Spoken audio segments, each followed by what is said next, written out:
Hi everyone, my name is Kalista Chavarria, and this is for the class CEP 240, Discussion 6, Self-Concept, Identity, Ethnicity, and Gender. So the first question is, how does the development of self-concept, self-esteem, and identity proceed during adolescence? So during adolescence, the frontal lobe of the brain is what develops into adulthood. So in that frontal part of the brain, it matures our social skills, our identity, what we identify with, what gender we identify with, and how we see ourselves, which would tie into both self-concept and self-esteem. So whenever this lobe matures, and however we've been raised through our social skills and how strong they are, what traits we possess, what traits we don't possess, what traits we are strong in, what traits we are weaker in, the characteristics that we have been able to adjust to our personality would tie into the process during adolescence of development of self. The second question is, describe the different kinds of selves adolescents may have and explain how this variation reflects adolescents' cognitive development. So different kinds of selves are based on the different forms of information that are distinct to those certain selves, being physical, mental, emotional, even psychosocial.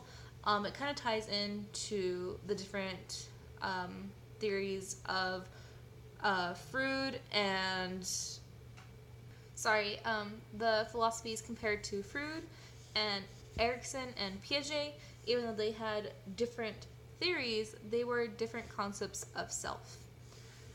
So the third question is, explain how and why self-esteem changes from pre-adolescence through adolescence, including ethnic variation.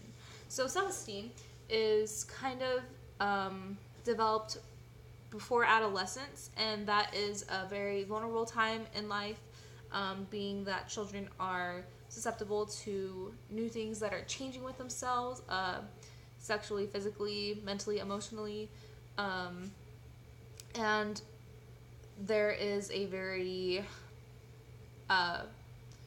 pristine kind of defined way that somebody should hold themselves for that age or things that they aspire to be, to conform to the social norms of everyone around them. And so through adolescence, you start to become your own person. You really stray away from others in society. You start to realize what you believe in, how you want to be perceived as in society.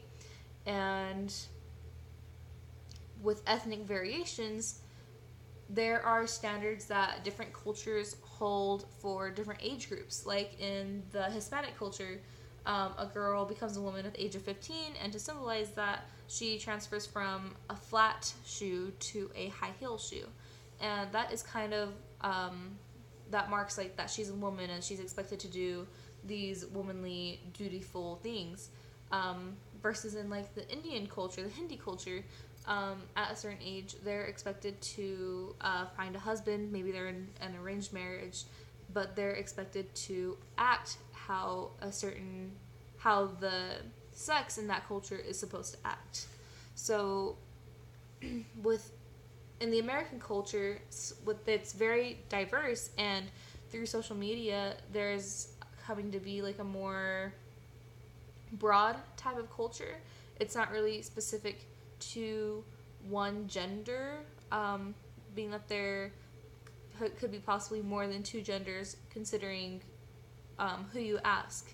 So with that, it doesn't really take into consideration all cultures. It kind of just bulks everyone into one thing and defines them that they should be treated equally and with respect, and that nobody is everyone's different in their own way, but nobody's different. It kind of contradicts itself, but it makes sense at the same time. So the fourth question is to identify and define the basic statues of identity. And so with that, let me pull up what I had typed.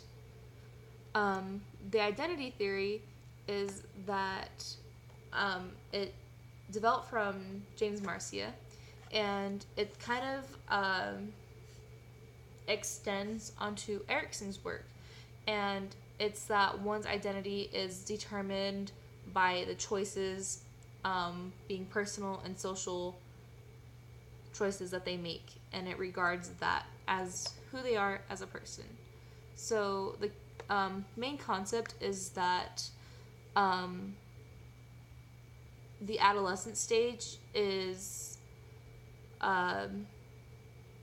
not really a time whenever somebody picks an identity to be chosen to, but it's not necessarily an identity crisis. Like, they don't know what they want to be, but they do know what they want to be. They're not confused, but they're not decided, is what I'm trying to say. And so their identities focus on religion, relational choices, gender roles, cultural roles, and physical roles.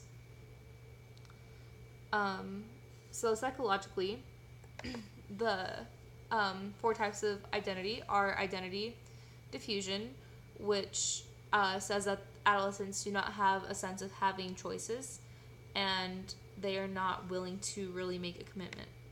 There is identity foreclosure, which states that the adolescent is willing to commit to an identity, or they have values or goals set for the future, but they do not experience an identity crisis, being that they are too young to be able to really have spent time in the world to realize who they are. Not saying that adolescents don't have experience, but they really don't have as much experience depending on the situation. There is the identity moratorium, which states that the adolescent is in an identity crisis, being that maybe like they were raised with very strict parents, and once they've stepped out of that household into living on their own, they don't know who they are because they've always lived with such strict rules all their lives. But they're not really ready to make a commitment. And there's identity achievement, which is through identity crisis that they were able to focus on the identity that is true to themselves, and they've been able to conform to that identity. And so the story, like I said before, is determined on the choices and commitments that the adolescent makes in order to form their identity. So the 5th question is, connect Erikson's theory of identity of development to the identity status model on which most research is based. So, like I said before, the identity is based on choices and that the individual makes.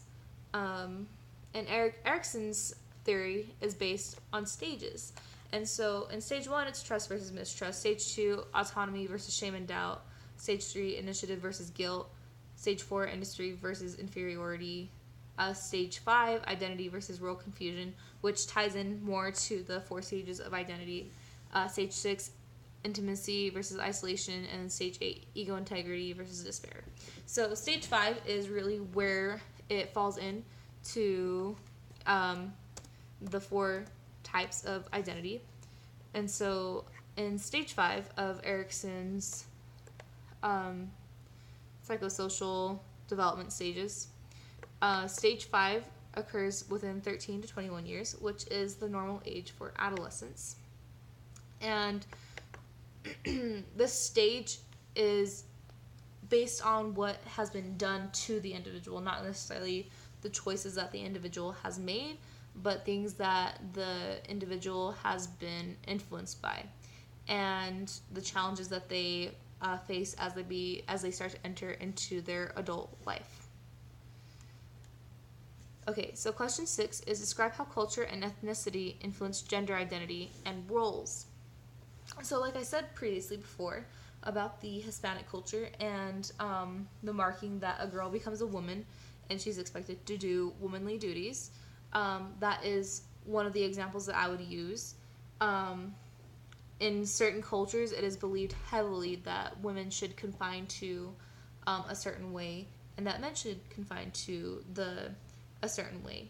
In Islamic cultures, a woman isn't necessarily seen as being a rational being, and so she is dependent on males to make decisions for her, as in like going to the doctor's office, and she has to be evaluated by the doctor, and then she has to step out of the room, and the doctor being a male, and whoever her husband or son or maybe even brother is, they discuss on a course of treatment if she is ill.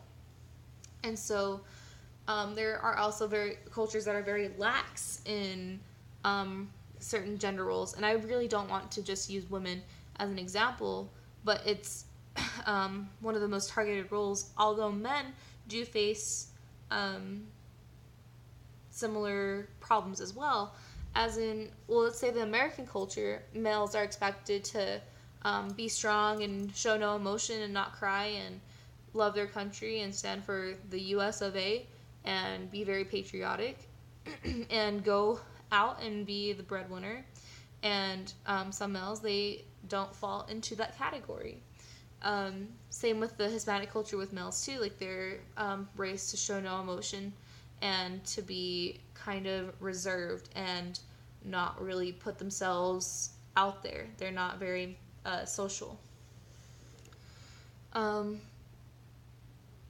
Number 7 is define social learning theory and give specific examples of this.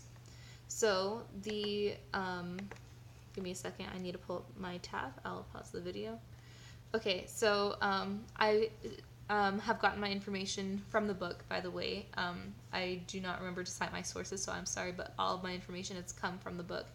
So Bandura's social learning theory is basically the concept that people learn from observation, imitation, and modeling.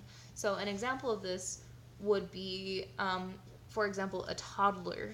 And an example I like to use is adults walk on 2 legs and toddlers crawl on 4s, and then eventually they walk on 2 legs. And so they see us being able to walk on 2 legs, and we model that, and they model after us, and they imitate it, and they observe it at the same time. Another example would be, say someone just got a new job recently, and they're being shown and trained, and there's a machine that they have to be shown to use, and so they observe the person who uses the machine, they imitate it, and the machine could also have signs of how to use that machine, which would be an example of modeling as well. Okay, and 8 is to discuss the gender schema theory. And so the gender schema theory is that it is how individuals become assigned to their gender roles in society. And so it's based off the sex of the individual and the characteristics of the individual that the sex possesses. And so it can be maintained in a culture, but also transmitted to other cultures as well. Other cultures can adapt this type. Other cultures can adapt other cultures' type of gender roles in their society. And so